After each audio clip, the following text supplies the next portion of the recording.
અને માં થોડીક વાર લગાડે એટલે બાળકનો સ્વભાવ છે ને થોડીક ફરિયાદ કરે કે એ માં તું મારી વાત કેમ સાંભળતી નથી કે ચડી છો કાન નીંદ ને ચોલે હું બોલાવું અને તું બોલ નો બોલે ચડી છો એ કાન નીંદ ને ચોલે હું બોલાવી બોલ નો બોલે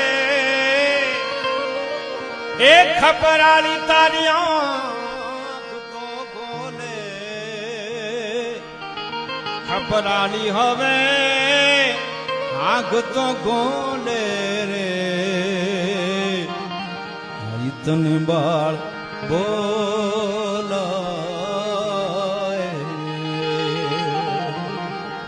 એમાં